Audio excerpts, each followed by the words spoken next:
আসসালামু আলাইকুম রহমতুল্লাহি ওয়াবারাকাতুহু। আজকে আপনাদেরকে শোনাবো ন্যায়পরায়ণ শাসকের একটি শিক্ষণীয় ঘটনাটি হলো, ওমর ফারুক রাদিয়াল্লাহু তাআলা কুফায় একজন গভর্নর নিয়োগ করেছিলেন। এমনিতে সমস্ত সাহারা ন্যায়পরায়ণ, সৎ ও নিষ্ঠাবান ছিলেন, কিন্তু এক্ষেত্রে গভর্নর আরও এক ধাপ অগ্রগামী ছিলেন। তার চোখে বিচারাদি সহ সকল বিষয়ে ধনী গরিব, শিক্ষিত অশিক্ষিত, উঁচু নিচু এবং ছোট বড় সমান ছিল। কোনো ব্যাপারে কারো কোনো তোয়াক্কা না করে ন্যায়সঙ্গতভাবে বিচারাদি ও শাসন কাজ চালাতেন। এতে করে এক শ্রেণীর হোমরা সোমরা ও ধনাঢ্য ব্যক্তি অসন্তুষ্ট হয়ে তার বিরুদ্ধে চক্রান্ত শুরু করলো।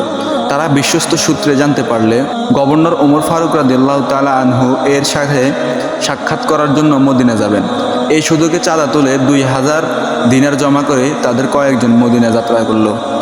সেখানে পৌঁছে গভর্নর যখন ওমর ফারুক রাদিয়াল্লাহু তাআলা আনহু এর সাথে দেখা করার জন্য গেলেন, তখন তারও সেখানে হাজির হলো। তিনি জিজ্ঞেস করলেন, আপনারা কারা, কোথা থেকে এসেছেন, কী চান?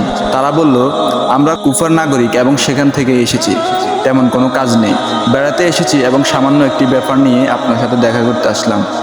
তিনি বললেন, কোন ব্যাপারে?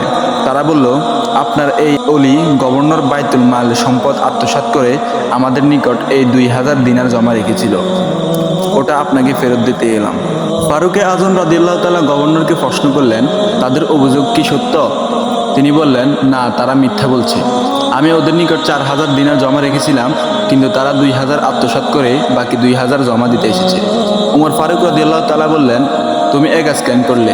তিনি উত্তরে বললেন, আমি মরে যাওয়ার পর ছেলে মেয়েদের জীবিকা যেন ভালোভাবে চলে সেজন্য। তারা গভর্নরকে বিপদে ফেলতে এসে নিজেরাই বিপদে পড়ে গিয়েছে ভেবে আমিরুল মুমিনিন ওমর ফারুক রাদিয়াল্লাহু তাআলার নিকট ভুল স্বীকার করে ক্ষমা চেয়ে বলল, হে আমিরুল মুমিনিন, আপনার এই অলি গভর্নর খুবই কড়া শাসক। শাসন কাজ চালাতে গিয়ে আমাদের কোনো পরামর্শ নেন না এবং আমাদের মান সম্মানের দিকে লক্ষ্য রেখে একটু এদিক ওদিক করেন না। এতে করে আমাদের মান সম্মান ক্ষুণ্ণ হচ্ছে। কাজে তাকে আপনাদের ওখান থেকে সরাবার জন্য আমরা চাঁদা তুলে 2000 দিনার জমা করে এই ষড়যন্ত্রের জাল বুনেছিলাম। আসলে উনি আমাদের নিকট 2000 তো দূরের কথা, 2 দিনারও রাখেননি। ওমর ফারুক রাদিয়াল্লাহু তাআলা উক্ত গভর্নরকে লক্ষ্য করে বললেন, কি ব্যাপার? তিনি উত্তরে বললেন, এখন ওরা ঠিক বলছে। ফারুকে আজম তার গভর্নরকে বুদ্ধিমত্তা দেখে আশ্চর্য হয়ে গেলেন। সে কিভাবে শত্রুর মুখে থেকেই তার সত্যতা ও ওদের চক্রান্তের কথা বের করে নিলেন। তিনি জিজ্ঞেস করলেন, হে অলি, তুমি কেন এ ধরনের কৌশল অবলম্বন করলে?